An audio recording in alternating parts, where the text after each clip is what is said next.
My name is Pinchas Gutter, and as everybody knows, or most people know, I'm a Holocaust survivor who lost his immediate parents, his father, mother, and sister in Majdanek the day we arrived there in the 1st of May, or in the first week of May in 1943. For many years of my adult life, I found it difficult to resolve an ongoing conflict. I had no wish to report to Poland, but if I wanted to say Kaddish for my parents and my twin sister, and say it in the very place where they were murdered, I had to return to Poland. I had many stories from people who had gone back to visit Poland. Poles, overhearing them speaking English, would recognize them as foreign tourists. Often, they would make two assumptions, one right and one wrong. One, that the tourists were Jewish, and two, that they would not understand Polish. This gave them license to make nasty anti-Semitic remarks in the hearing of people who understood Polish only very well. Such storage also discouraged me from returning to Poland. I didn't want to go back. But I also had this immediate urge of wanting to go and say Kaddish and Maleh Rahamim where my parents and my sister ashes were lying. Sometimes after the meeting with Stephen Smith, he expressed an interest in going to Poland with my whole family. My wife, who until then had also not been enthusiastic about returning to Poland, changed her mind. She felt confident that Stephen would help to support me in difficulties I might experience. The trip proved to be very important, and one for everyone in my family, ending the journey with a visit to Majdanek. My parents and twin sister were murdered on the very day that we arrived there. When we arrived there, taken through the camps by a guide, the climax of our visit came as my family stood at the Mount of Majdanek, where so many of the murdered lay gathered together. And finally, I said Kaddish at their grave. After I finished the prayer, we all cried and huddled together. Sometimes later, I realized how important that was for all of us, that for the first time, physically and emotionally, we all shared in the experience something of my Holocaust experience. Saying Kaddish at the Mount of Majdanek is more than saying the prayer only for one's own. You cannot but say it for all who are buried there. You honor them, but you also honor the faith of all who died for their faith, all those who were extinguished for their belief. And here we stand praising their God. It seems so powerful to me, signifies renewal, continuity, and commitment. Think about the Kaddish.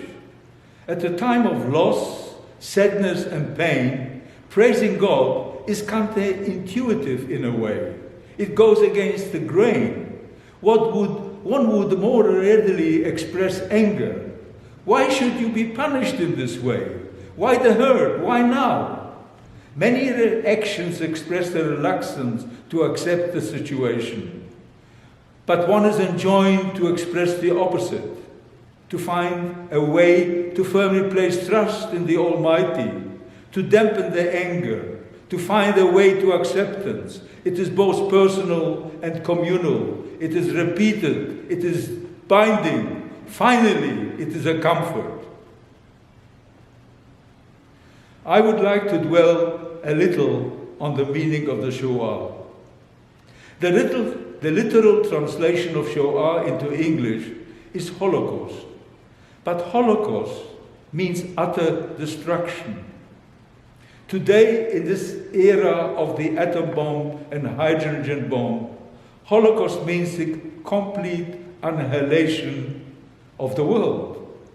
But Shoah does not mean that. Even as we honor the many millions who were murdered, Al Kiddush Hashem, on this day of Kaddish, I would like to quote the following words of our prophet Isaiah. When times were very bad in the times of the temple and before and after, Isaiah turned to God and asked, Ad matai? And God answered, Ad Hashem shavua rim ein yoshev o batim ein adam, until cities be waste without inhabitant, and houses without men, and the land became utterly waste, and the Lord have removed men far away, and the forsaken places be many in the midst of the land.